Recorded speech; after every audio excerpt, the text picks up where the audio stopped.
کہ جس شخص نے رمضان المبارک میں 10 دن کا اعتکاف کیا 2 حج اور 2 عمروں کے برابر اس کا اجر ہے۔ سبحان اللہ۔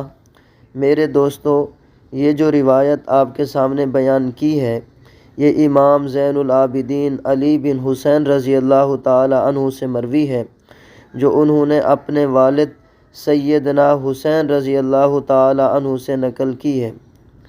وہ فرماتے ہیں رسول اللہ صلی اللہ علیہ وسلم نے ارشاد فرمایا، من اعتکف عشرا فی رمضان کان کحجتین و عمرتین، کہ جس شخص نے رمضان المبارک میں 10 دن کا اعتکاف کیا 2 حج اور 2 عمروں کے برابر اس کا اجر ہے۔ سبحان اللہ۔ میرے محترم دوستو، حضرت عبداللہ بن عباس رضی اللہ تعالی عنہما رسول پاک علیہ السلام کے چھوٹے چچا سیدنا عباس رضی اللہ تعالی عنہ کے بیٹے ہیں۔ سیدنا عباس رضی اللہ تعالی عنہ آپ صلی اللہ علیہ وسلم سے عمر میں 3 سال بڑے تھے۔ ان کی بیوی لبابہ تھی، اس سے اللہ تعالی نے ان کو 7 بیٹے دیے اور 7 سورج کی طرح چمکے۔ ان میں سے ایک حضرت عبداللہ بن عباس رضی اللہ تعالی عنہما ہیں۔ طائف میں ان کی قبر ہے۔ ان سے روایت ہے کہ وہ رسول پاک علیہ السلام کی مسجد میں اعتکاف میں بیٹھے ہوئے تھے۔ ایک صاحب آ کر سلام کیا اور پھر چپ چاپ ان کے پاس بیٹھ گئے۔ سیدنا عبداللہ بن عباس رضی اللہ تعالی عنہما نے فرمایا، فلاں نے کیا ہوا؟ میں تجھے بڑا غم زدہ اور پریشان دیکھ رہا ہوں، تجھے کیا ہوا؟ وہ کہنے لگا، اے اللہ کے رسول پاک علیہ السلام کے چچا کے بیٹے، فلاں کا میرے اوپر حق ہے، اور اس قبر والے کی عزت کی قسم میں حق ادا نہیں کر سکتا۔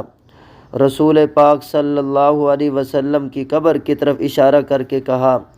سیدنا عبداللہ بن عباس رضی اللہ تعالی عنہما نے فرمایا کہ میں اس آدمی سے تیرے بارے میں بات نہ کر لوں، یعنی میں تیری سفارش کر دوں؟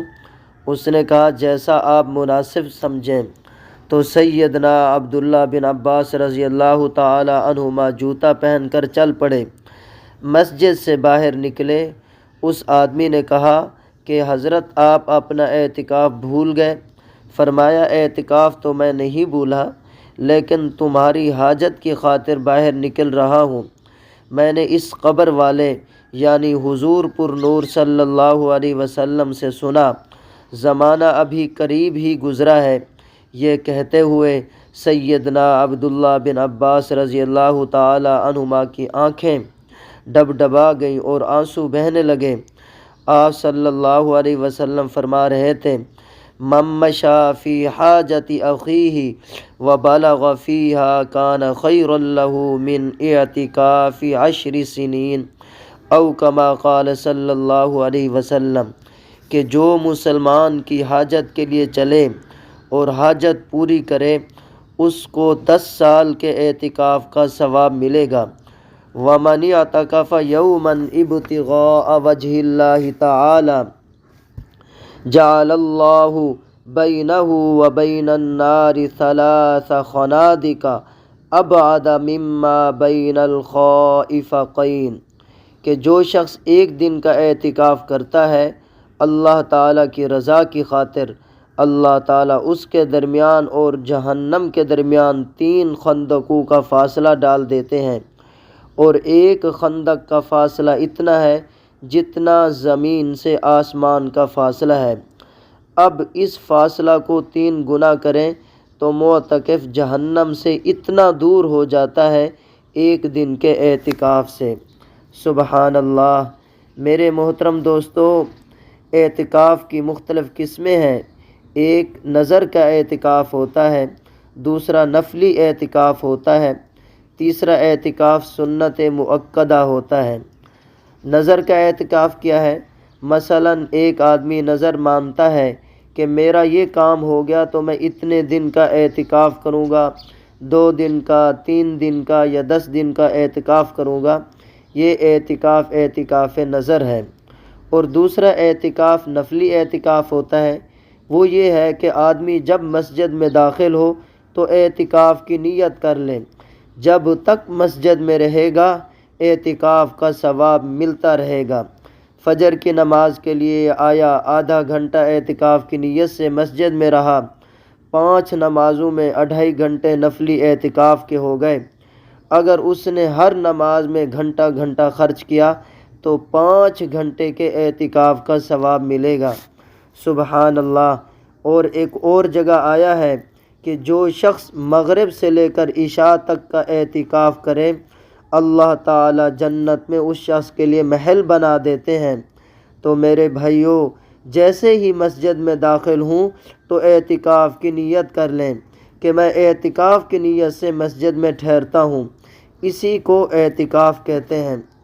تیسرا اعتکاف سنت مؤکدہ ہے۔ رمضان کے آخری عشرے کا اعتکاف سنت مؤکدہ ہے۔ یہ اعتکاف لیلۃ القدر کی تلاش میں ہے۔ لیلۃ القدر جو 1000 مہینوں سے افضل ایک ہی رات ہے، اس کی تلاش کے لیے آخری عشرے کا اعتکاف کیا جاتا ہے۔ اللہ کے نبی علیہ السلام نے ایک دفعہ رمضان میں پہلے 10 دن کا اعتکاف کیا، پھر فرمایا میں نے لیلۃ القدر کی تلاش میں اس عشرے کا اعتکاف کیا تھا، اب اگلے 10 دن کا اعتکاف کرو۔ چنانچہ اگلے 10 دن کا اعتکاف کیا، پھر فرمایا کہ اب مجھے بتلایا گیا ہے کہ لیلۃ القدر اخیر عشرہ میں ہے، لہٰذا اخیر عشرہ کا اعتکاف کرو۔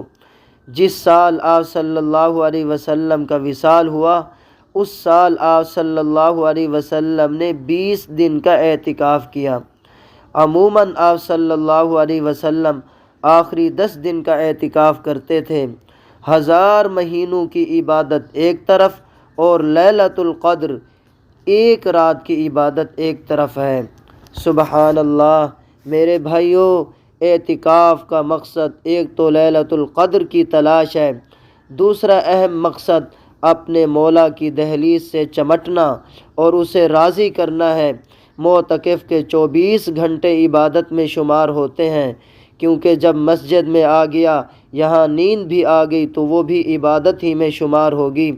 اعتکاف والا اندر آ گیا، باہر جتنی عبادتیں کرتا، مثلا کسی کی ہمدردی کرتا، کسی کے ساتھ تعاون کے لیے جاتا، کسی کے جنازے پر جاتا، کسی بیمار کی بیمار پرسی کرتا، یہ سارے عمل اعتکاف میں بھی جاری رہیں گے، یعنی وہ ثواب بھی ملتا رہے گا۔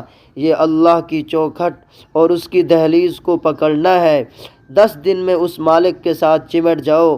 ہر آدمی پختہ عہد کرے، اب مالک کو راضی کر کے چھوڑوں گا، یکسو ہو کر ہر طرف سے اپنی تفکرات کو ہٹا کر اللہ کے ذکر میں، تلاوت میں، قرآن کریم کے سیکھنے سکھانے میں، علوم الہیہ کے سیکھنے سکھانے میں، گڑ گڑانے میں، توبہ اور نوافل میں لگ جائیں۔